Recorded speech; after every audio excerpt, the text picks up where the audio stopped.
செய்யக்கூடிய அனைத்து குற்றங்களுக்கும் பிறப்பிடம் தலை ஊற்று என்பது சாராயமும் போதையும். அதன் அடிப்படையில் இவர்கள் கொண்டு வந்த பகுத்தறிவு என்று சொல்லி நம்முடைய கலாச்சாரத்தை எல்லாம் காற்றில் பறக்க விட்டு நம்முடைய குடும்பவியலை உடைத்து போட்டு பாலியல் கல்வி பாலின சமத்துவம் பேசும் இவர்கள் ஆணின் உடைக்குள் தானே ஒளிந்து நிற்கிறார்கள், ஆணின் சிகைக்குள் தானே ஒளிந்து நிற்கிறார்கள். ஒரு பெண் விடுதலை என்பது அவளை அதிகார மையத்திற்குள் அழைத்து செல்வது. பெண் கல்வி மிக மிக மிக முக்கியம். ஏனென்றால் அவள் வாழ்க்கையை ஒரு கட்டத்தில் தூக்கி நிறுத்தவும் அறிவார்ந்த தமிழ் சமூகத்தை வளர்த்தெடுக்கவும் அவள் மிகப்பெரிய அறிவாளியாக இருக்க வேண்டிய கட்டாயம் இருக்கிறது.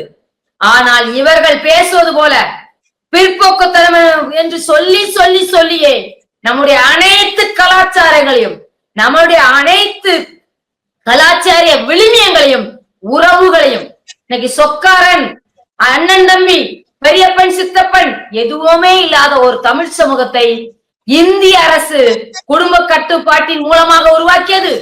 அதில் ஒருபடி போய் மேல் இவர்கள் இந்த திராவிட திருவாளர்கள் தமிழ் சமூகத்தை கூறு போட்டு விட்டார்கள். பகுத்தறிவு என்ற ஒற்றை வார்த்தையினால். பகுத்தறிவு என்பது என்னவென்றால் தன் முன்னால் இருப்பது உண்மையிலே என்ன என்பதை தெரிந்து கொள்வதுதான் பகுத்தறிவு. எங்களை பொறுத்த மட்டில் தமிழ் சமூகத்தின் கலாச்சாரம் இந்த நிலத்திற்கு மிக மிக தேவையான ஒன்றாக இருந்திருக்கிறது. 50,000 ஆண்டுகளுக்கு முன்பே உள்ள தமிழ் சமூகத்திற்கு இவர்கள் 100 ஆண்டு கால பெரியாரிய தத்துவத்தை கொண்டு விடை எழுத முடியாது. இவர்கள் ஒன்றை செய்யட்டும், சாராய ஆலைகளை இந்த தேர்தல் அறிக்கையில் முற்றிலும் முழுவதுமாக நாங்கள் மூடிவிடுவோம் என்று 2 திராவிட கட்சிகளும் கூறுமா? 2 திராவிட கட்சிகளிலும் கூட்டணி வைக்கக்கூடிய கம்யூனிஸ்ட கட்சிகள் கூறுமா என்றால் கூறாது. ஏனென்றால் இவர்கள் சித்தாந்தத்தின்படி ஆண் 1 கோட்டடிச்சால் பெண் 3 கோட்டடிக்கணுங்கதான் இவங்களுடைய விடுதலை. இவங்களுடைய விடுதலை தமிழ் சமூகத்துக்கு மட்டுமில்லை, எந்த சமூகத்துக்குமே உதவாது. எனவே இங்கே மீண்டும் நாங்கள் இந்துத்துவா என்ற ஆரிய வந்தேரியின் கூட்டத்தை முற்றிலும் முழுவதுமாக எதிர்க்கிறோம்.